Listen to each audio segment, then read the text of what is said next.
Antoine Diouf. Mesdames, Messieurs, bonjour. L'Assemblée nationale est la grande attraction du jour après la très vive polémique sur le système du parrainage. Les députés se retrouvent aujourd'hui en plénière. Tout est relatif à la loi organique portant modification du code électoral. Le texte passe en procédure d'urgence à l'instant à l'Assemblée nationale. Retrouvons notre reporter Georges Detchedio. Bonjour Georges. Bonjour Antoine. Qu'est-ce qu'il faut retenir en ce moment ? Alors, il faudra retenir que les travaux ont démarré ici à l'Assemblée nationale où la loi portant modification, projet de loi portant modification du code électoral est en train d'être examiné par les députés. Rien pour le moment de trop important, juste que les discussions qui doivent démarrer d'un moment à l'autre, il faudra s'attendre à plusieurs députés. Tout à l'heure, l'on nous parlait d'un peu plus de 60 intervenants qui devraient prendre la parole pour donner leur avis sur ce projet de loi qui a été institué pour déterminer les modalités pratiques de la mise en œuvre du parrainage des candidatures à l'élection présidentielle. Et le ministre Aly Ngouille Ndiaye est en train de défendre ce projet de loi. De choses empoignades en vue et déjà le député Madické Niang, président du groupe parlementaire des libéraux et démocrates, a annoncé la couleur tout à l'heure par une question préalable évoquant la constitutionnalité de la loi. Selon lui, le Conseil constitutionnel a évité le débat, la loi n'étant pas conforme à la Constitution. La commission ad hoc, selon lui, qui a été installée alors que le texte n'a pas été retiré. Il parle tout simplement de violation flagrante de la loi et d'un manque de respect vis-à-vis de l'Assemblée nationale. Et ce qui devrait être la conséquence de tout cela est que le texte devrait être retiré parce qu'adopté sur une base illégale. Il a également évoqué les attributs du Conseil constitutionnel. La réaction du président de la commission des lois, Seydou Diouf, a parlé d'une déclaration qui n'a pas de sens, que c'est juste pour retarder les discussions, et le ministre de l'Intérieur, lui également, a confié aux députés que les amendements dont a fait cas maître Madické Niang ont été proposés bien après le retrait de ce projet de loi, et le nouveau texte, c'était donc en commission de loi que le ministre de l'Intérieur a proposé des amendements, 7 au total au moins, seront introduits par le gouvernement. Conséquence, la question préalable du député Madické Niang a été purement et simplement rejetée par la majorité des députés présents ici à l'Assemblée nationale où les travaux se poursuivent, et on en est toujours au fait de recueillir les noms des députés qui voudront bien évidemment se prononcer, parler ici à l'hémicycle. Georges Detchedio, merci. Le Front national de résistance dans la rue le 13 juillet prochain, c'est pour dénoncer ce qu'il qualifie de forcing de la part du président Macky Sall. C'est au sujet de la loi sur le parrainage et de l'élimination de certains de ses adversaires politiques. En conférence de presse ce matin, Mamadou Diop Decroix et compagnie annoncent la saisine d'instances internationales. Le compte-rendu de Salimata Aw lors de nos prochaines éditions. Il est 12h06, vous suivez le grand journal. Sur RFM, au moins, on a des informations sûres et utiles. RFM, la radio de toute l'actualité. La famille de Hassan Diallo, tué en Italie, est sous le choc. Elle soupçonne un homme d'affaires italien d'être l'auteur de l'assassinat de son fils. L'homme est un ancien associé d'Hassan Diallo. Le présumé assassin a été arrêté par la police italienne d'après Babacar Gadiaga. Il est le beau-frère de la victime. Ces propos sont recueillis par El Hadj Ndiogou. Avec consternation, comme tout le monde, de sa femme qui nous a touché hier matin vers 5 heures. À 5 heures du matin, pour me dire que Hassan est mort. Hassan est mort immédiatement et elle était en pleurs. Qu'est-ce que vous savez des circonstances de sa mort? Quelles sont les raisons pour lesquelles Hassan a été tué? Non, en tout cas, comme l'enquête est au niveau, il y a une enquête, on ne peut rien dire pour le moment. Bon, l'enquête déterminera le mobile du crime. Dans la mesure où on apprend que le mis en cause a été appréhendé. Donc, les enquêteurs sont nécessaires de même que la justice. Ce que nous soupçonnons, je ne sais pas même ce que l'enquête va révéler. Mais ce que nous soupçonnons, il avait ouvert une entreprise avec un associé italien. À un certain moment, les affaires marchaient très bien et cet Italien-là avait fui avec les fonds pour déclarer faillite. Et Assane avait porté plainte, ce gars-là a été condamné. Est-ce que ce gars-là a pris ça? Voilà, c'est ça. En tout cas, c'est pas une thèse exacte, mais c'est ce que nous soupçonnons. Son associé-là qui a été condamné, peut-être, est-ce que ce dernier-là, oui, c'est ça, mais l'enquête déterminera tout ça, c'est l'enquête qui va déterminer tout ça. Son épouse devait être auditionnée aujourd'hui. Que de Sénégalais tués à l'étranger. Le dernier cas connu, c'est celui qui vient de se produire donc en Italie. Malgré tout, les candidats à l'émigration légale ne sont nullement ébranlés. À l'ambassade d'Italie à Dakar, où notre reporter s'est rendu ce matin, on peut bien le constater. Adama Anouchkaba. Une dizaine de personnes, en groupe dispersé, attendent devant un guichet fermé à l'entrée de l'ambassade d'Italie. En cafetan blanc, Lamine s'isole de la queue, téléphone à l'oreille. Son rêve, c'est d'aller en Italie.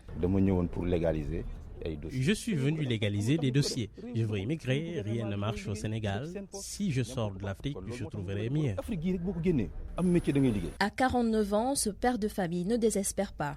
Son métier ne lui permet plus de subvenir aux besoins de sa famille. Il espère une meilleure vie ailleurs. Je suis tailleur, mais mon métier ne me rapporte pas grand-chose. Au lendemain de la Korité, je n'ai pas encore ces 1000 francs en poche et je dois m'occuper de ma famille. En Italie, en Espagne, peu importe sa destination, pourvu qu'il quitte le Sénégal. Les meurtres récurrents de Sénégalais de la diaspora ne l'ébranlent pas. Ici même, il y en a qui meurent. Alors pourquoi avoir peur de mourir? On ne meurt qu'une seule fois. En tout cas, si j'ai mes papiers, je vais sortir du Sénégal. Plusieurs tentatives vouées à l'échec. Lamine espère réunir un jour tous les papiers et partir.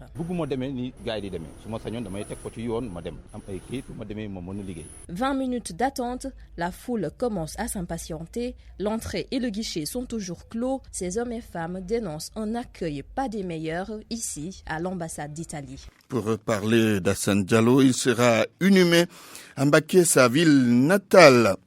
C'est inéluctable, l'ouverture de la filière avicole à la concurrence étrangère. C'est le directeur de cabinet du ministre du Commerce qui l'a dit ce matin. C'est pourquoi Augustin Faye invite les acteurs à se préparer à cette éventualité. Nous l'écoutons au micro de Mohamed Ali Mouba. L'État du Sénégal avait estimé devoir opérer en réalité quelques restrictions, pas sur tous les produits de la volaille, mais sur les produits carnés. Et cela a pu en réalité aboutir comme résultat un secteur de la volaille qui devient de plus en plus compétitif. Bien entendu, les règles en fait communautaires nous l'imposent, aussi bien les règles que nous avons contractées au niveau de l'Organisation mondiale du commerce. Et le ministère est en train de se préparer justement à cette ouverture qui est inéluctable en réalité si on veut être en phase avec nos engagements commerciaux internationaux. Mais au niveau, ils ne sont pas prêts. Oui, ce sera un travail d'équipe qui va consister à accompagner l'ensemble des acteurs.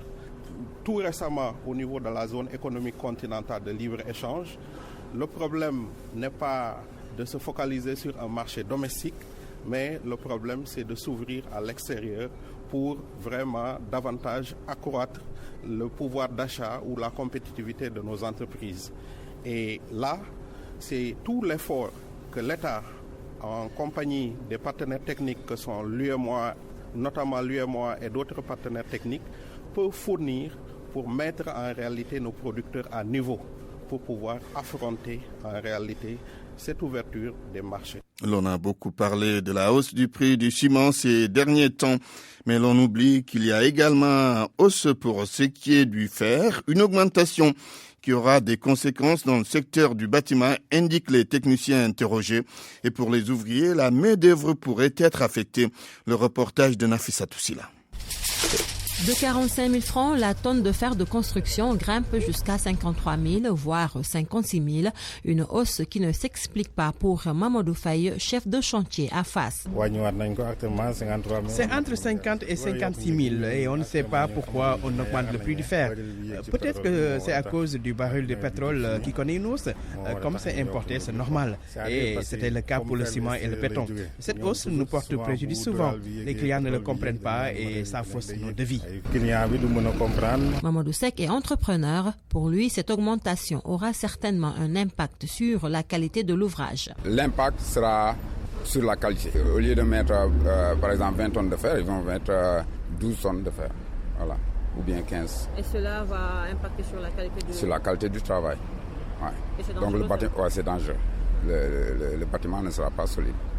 Donc ils ne vont pas respecter le code, quoi. Sur un autre chantier, Mamadou Dia s'active en faisant monter des briques. L'ouvrier semble inquiet par rapport à la cherté du fer. Cette hausse, bien évidemment, impactera négativement sur les petits métiers, maçons, électriciens et autres. Le propriétaire de chantier ne se pose pas de questions. Il diminue les charges de construction, la main-d'œuvre si le matériel est cher, car il est beaucoup plus facile de diminuer le nombre d'ouvriers que de diminuer les matériaux. Le fer, l'élément essentiel dans la construction, par rapport à la hausse de son prix d'achat. Le gouvernement avait mis en garde contre toute spéculation abusive, mais aujourd'hui, sa cherté semble inquiéter consommateurs et ouvriers. Des populations en colère, Nafissa Toussila, c'est à Ngolare, une localité de la commune de Notto-Diobass, impactée par l'autoroute Ila-Touba. Ngolare, qui a perdu une bonne partie de ses terres arables, attend donc toujours la réalisation de certains projets sociaux. Depuis 2 ans, aucun engagement allant dans ce sens n'a été respecté, malgré le protocole signé entre population, autorités locales et l'entreprise en charge des travaux.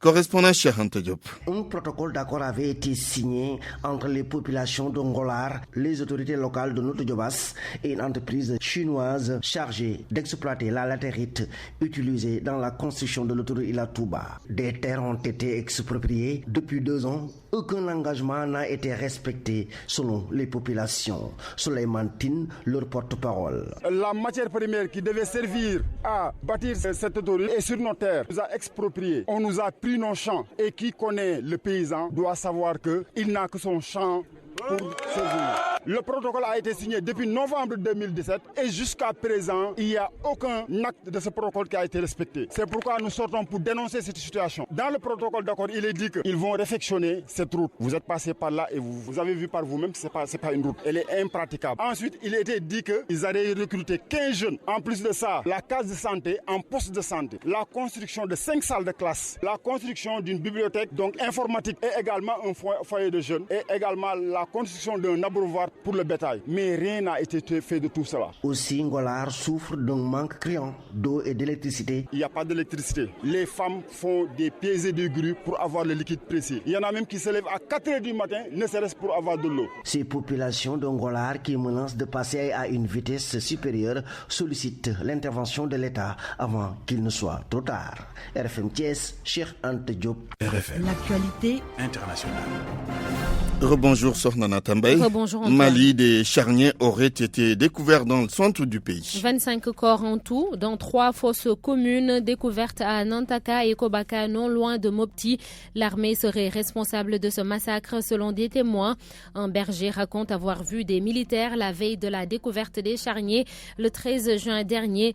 Une autre source citée par RFI parle de crimes ethniques.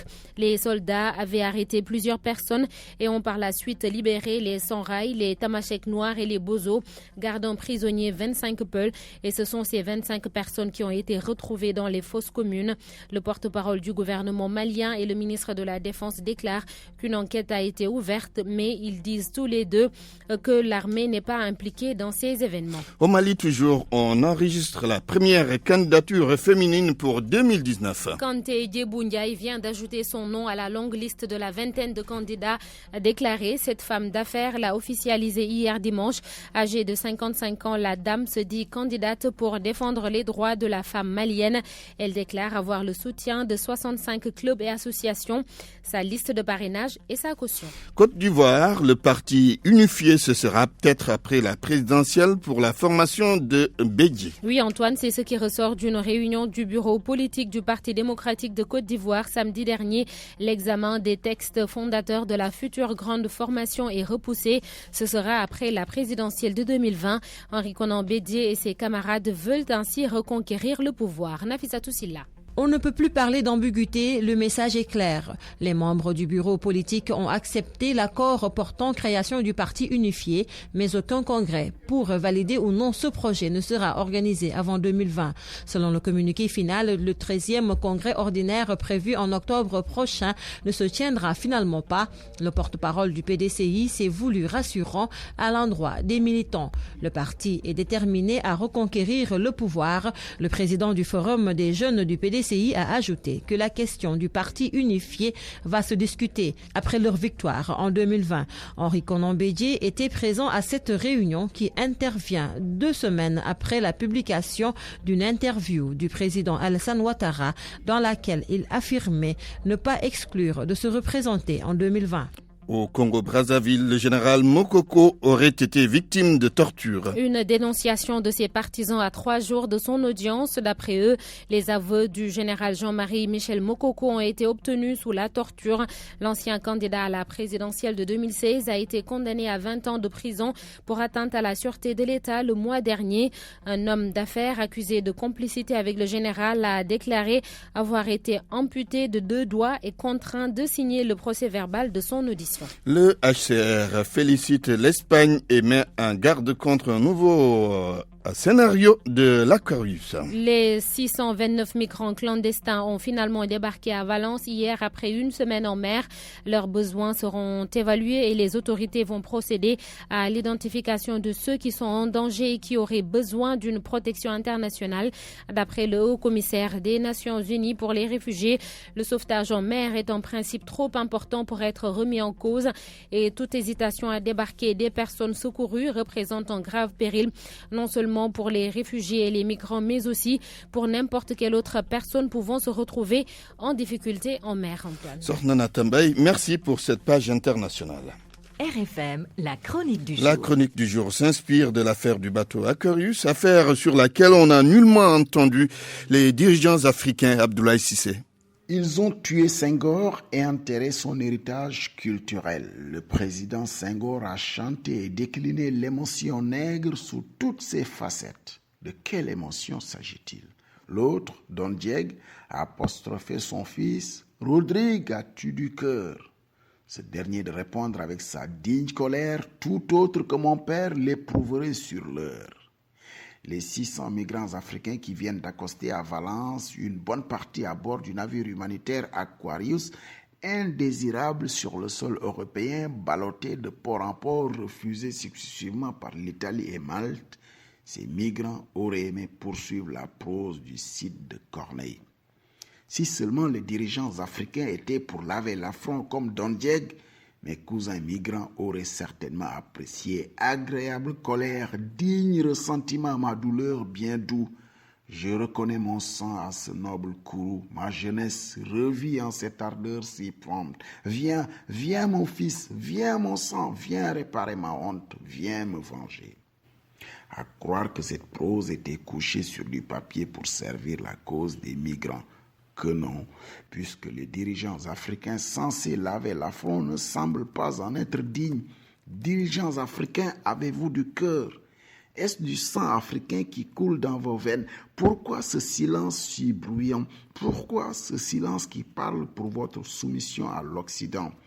C'est quand même vos fils dont la dignité est bafouée dans notre monde de civilisation de l'universel. On ne peut quand même pas refuser d'accueillir et de porter assistance à des personnes en détresse, recueillies en haute mer par des sauveteurs de Médecins sans frontières et SOS Méditerranée. Mais pourquoi tous les dirigeants africains et surtout des dirigeants des pays concernés par la vague de migration sauvage se bouchent le nez et détournent le regard pour ne pas avoir cette honte? Parce que c'est plus commode de ne pas en parler quand aucune politique locale pour fixer les jeunes dans leur terroir d'origine n'a produit des effets. Et pourtant, prétexter lutter contre le départ des jeunes vers l'Europe rapporte encore beaucoup d'argent et d'investissement. Hélas, pour ne pas répondre du constat d'échec de toutes ces politiques, on préfère détourner le regard. C'est pratique, oui. Vu la crise diplomatique que la gestion de cette affaire a provoquée en Europe, isolant l'Italie pour son comportement inhumain de ne pas laisser ce navire avec sa cargaison de migrants, de ne pas le laisser approcher ses côtes, On aurait cru que c'est un problème européen. Non, 3 fois, c'est un problème africain. On se rappelle surtout que nos dirigeants ont joué les vierges effarouchées il y a quelques mois de cela, faisant montre d'une indignation à la découverte des images de traitements dégradants réservés aux migrants africains en Libye. Beaucoup de dirigeants avaient même faim sur le coup de se mobiliser pour aller chercher leurs ressortissants. Ils fignolaient juste l'émotion alors. Si on n'est pas capable de s'émouvoir du traitement dégradant de refuser à un navire qui rentre d'une mission humanitaire d'accoster sur ses côtes, si on n'est pas capable de s'indigner de cela, c'est que l'émotion n'est plus vraiment nègre comme nous l'a chanté Senghor. Mais c'est vrai, à quoi bon s'échiner à aller chercher ces migrants quand on n'a pas grand-chose à leur offrir au pays? Qui pour laver cet affront? Je chante encore le Cid avec Don Diek. Qui peut vivre infâme est indigne du jour, plus l'offenseur est cher et plus grande est l'offense. Migrants de tous les pays, moi je vous aime. RFM, la presse du jour. Presse du jour, Georges Detchediop. Le parrainage encore au centre de la plénière du jour à l'Assemblée nationale. Les députés examinent aujourd'hui le projet de loi portant modification du code électoral. Tension donc en vue entre députés de la majorité et de l'opposition. Sud Quotidien parle de lundi électrique à l'hémicycle. Pour mon confrère, les esprits risque encore de s'échauffer comme ce fut le cas le 19 avril dernier du fait du caractère très controversé du parrainage citoyen des candidats à la présidentielle de 2019. C'est le ministre de l'Intérieur, Aly Ngouille Ndiaye, qui va défendre le projet de loi devant valider les dispositions pratiques de l'instauration du parrainage. En tous les cas, qu'il pleuve ou qu'il neige, Karim Wade va briguer les suffrages des Sénégalais. L'ancien ministre d'État, dans une lettre aux Sénégalais, a déclaré avec force conviction qu'il va en découdre avec Macky Sall en février prochain. L'Observateur se fait l'écho du message du fils de l'ancien président Wade, mais l'Obs met plus en exergue l'annonce de son retour prochain au Sénégal. Karim Wade qui précise n'avoir souscrit ou accepté aucun arrangement, aucun deal avec Macky Sall. Karim, la vedette du jour de certains journaux. Sa photo en une, tout comme ses propos. Je suis en route à la première page de Tribune. À la une du journal Les Échos, je suis en route pour faire face à mes devoirs. Macky Sall, sa famille et son clan ont plongé le pays dans le gouffre. De quoi faire dire à Direct Info que Karim Wade diagnostique les maux du Sénégal et met le feu sur le maquis. Diagnostic pas du tout tendre. Selon Karim Wade, le mensonge, la manipulation et le complot sont érigés en mode de gouvernance. Karim Wade, qui annonce son retour sans donner de date, Souleymane Ndéné Ndiaye, lui, se signale et donne de ses nouvelles. Dans une interview accordée au quotidien LAS, l'ancien Premier ministre qui a rejoint le régime déclare, je le cite, « Je n'ai pas transhumé, j'ai répondu à la main tendue d'un ami ». Quelques morceaux à la première page du journal LAS, « J'ai sacrifié ma carrière politique pour rejoindre un ami ». Tous ceux qui hurlent aujourd'hui, j'étais leur Premier ministre, y compris Karim Wade. Sa nouvelle fonction de PCA de Air Sénégal, la politique, le football avec la Coupe du Monde, Souleymane Ndéné Ndiaye se confie dans l'AS.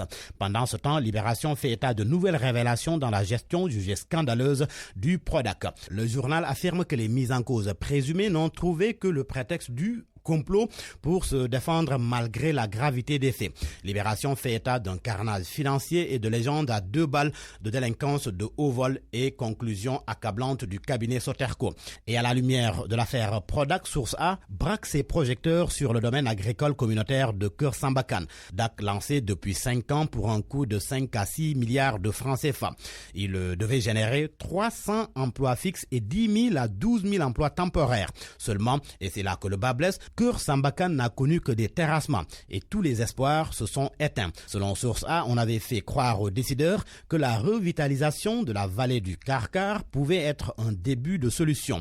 Mais le laboratoire de l'UCAD vient tout dynamiter et démontrer que l'eau est saumâtre. Fait notoire, mon confrère rapporte que seuls les chefs des DAC y trouvent leur compte dans cet éléphant blanc car ils sont mieux rémunérés que les députés simples. Ce dossier dans Enquête, dossier sur les produits restants suite à une maladie. Le constat est que nombreux sont ceux qui se retrouvent avec un tas de médicaments.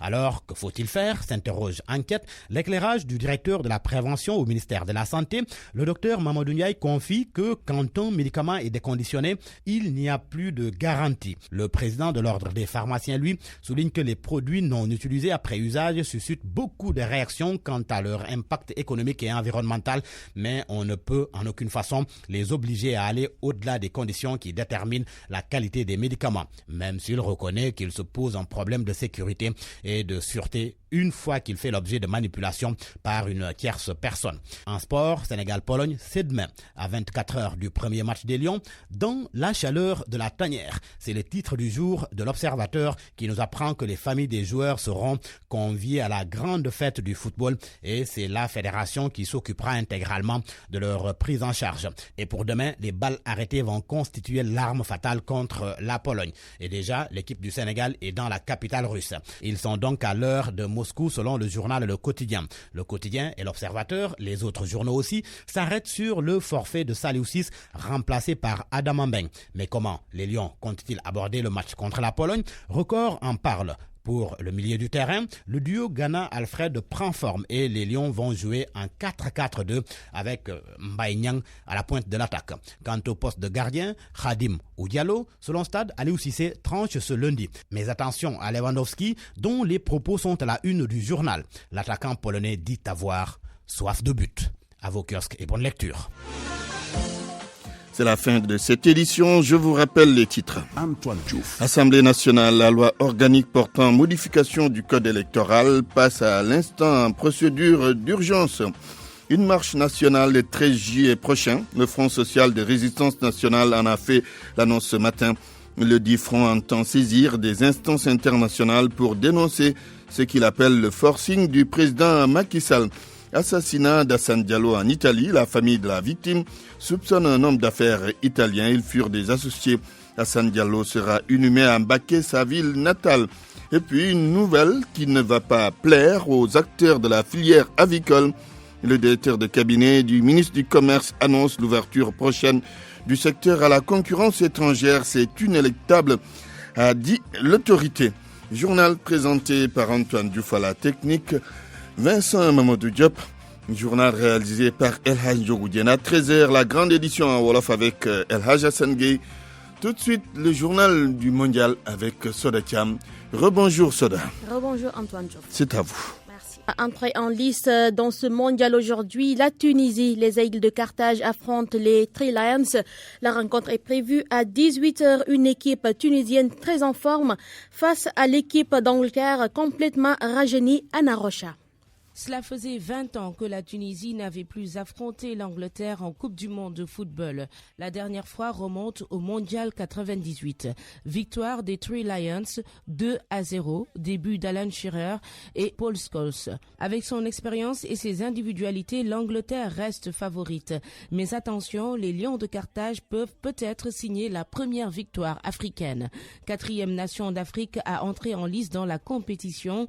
La Tunisie a terminé invaincue de la phase de qualification avec 4 victoires et 2 nuls. Les Tunisiens ont tenu tête aux Espagnols lors de leur dernier match de préparation, même si ils ont fini par s'incliner 1-0 en toute fin de rencontre. La Tunisie risque cependant de souffrir de l'absence de Youssef Sakni, forfait pour la compétition. Mais elle peut toujours compter sur des joueurs comme Warbi Kasri, sociétaire du club de Rennes en France. L'ambition tunisienne en tout cas est grande, aller le plus loin possible, dixit le coach Nabil Mahloul. Cela passe d'abord par une bonne performance face à l'Angleterre, menée par son capitaine Harry Kane, auteur de 30 buts cette saison en première ligue anglaise. Décevant lors de l'Euro 2016, les Anglais comptent 11 matchs sans défaite et eux non plus n'ont pas été battus pendant les qualifications pour le Mondial 2018. Anna Rocha, en tout cas, la Tunisie sera très attendue aujourd'hui vu que les 3 pays africains ont tous perdu leur premier match. C'est l'avis de notre confrère Aliou Goloko avec Babacar Fall. Tunisie, c'est une équipe qui va être aussi très attendue, à l'instar de toutes les sélections africaines. Elle va être davantage attendue en ce sens que les équipes africaines à cette Coupe du Monde n'ont pas encore gagné de match. Donc les Aigles de Carthage ont tiré quand même un grand morceau, faut le dire. Les Three Lions de l'Angleterre. Ce ne sera pas un match facile, mais je pense que de toutes les équipes africaines qualifiées à cette Coupe du Monde, l'équipe de Tunisie est celle sur laquelle on mise le moins, alors que c'est l'équipe la plus complète. C'est vrai qu'elle n'a pas de star, sa seule star étant blessée. En l'occurrence, Youssef Nsapni est forfait pour le tournoi. Cette équipe a d'autres arguments, notamment cette grosse culture tactique là, cette grosse envie, mais surtout cette grande expérience des grandes compétitions comme la Coupe d'Afrique des Nations ou la Coupe du Monde. Donc les Aigles de Carthage devront laver l'affront africain jusqu'à ce jour, en attendant bien entendu que le Sénégal entre en lice demain. Aliou Goloko, Tunisie-Angleterre, un match que vous pouvez suivre en direct sur la RFM, la TFM et l'Obs TV. Le premier match du groupe G va opposer la Belgique au Panama à 15h. Les Belges ont fait des prestations impressionnantes en match de préparation. Le Panama, qui fait ses premiers pas sur la scène mondiale, compte bien se montrer sous son meilleur visage pour cette grande première. Selon le technicien Chergueil, les Belges partent favoris. De toute façon, son Belgique et Panama, il n'y a pas photo sur le papier, certes. Mais aujourd'hui, on a vu ce qu'on a vu d'après depuis le début du mondial. Le statut de favori ne se donne pas immédiatement un droit de gagner.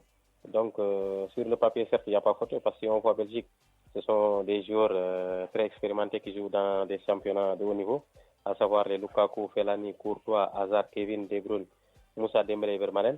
Par contre, Panama, certes, c'est le petit poussé avec des joueurs qui évoluent, certains aux États-Unis, d'autres vers Pérou et Chili.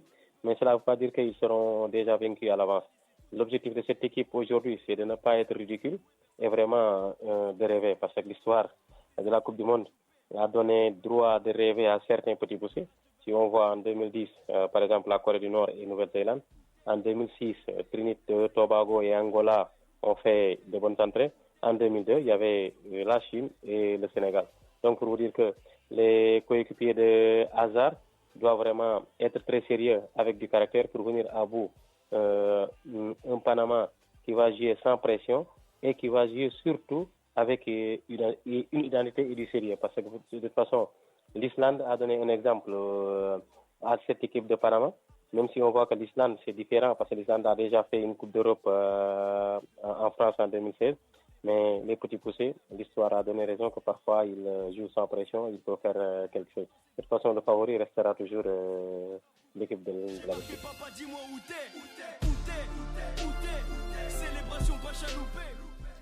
Merci Chergueil. Toujours pour l'actualité concernant le groupe F actuellement. Match en cours entre Suède et République de Corée. Pas de but après 37 minutes de jouer. C'est 0 but partout. Actualité concernant la tanière, entrée en matière des Lions de la Teranga, ce sera ce mardi.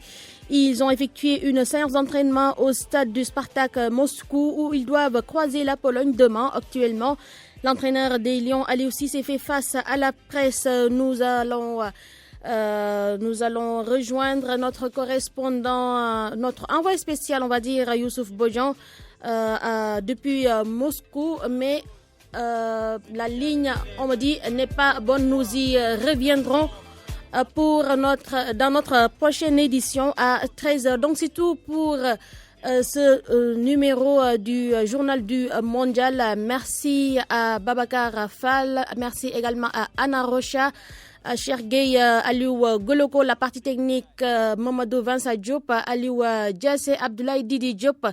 Rendez-vous à 13h pour la version Wolof.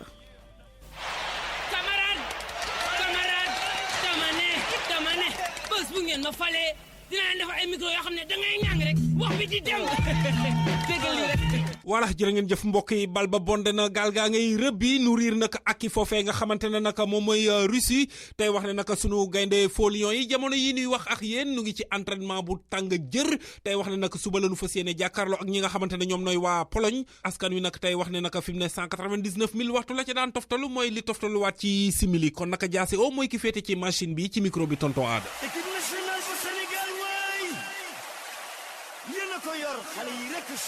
voilà ginnaaw bal bi bonde na nag nu teg dënn wàccee daal di paasante jox nag ki nga xamante ne nag moom mooy ñenn ci nag ci ay doomi réew mi ana naka la nu gisee mondial bi ak fii nu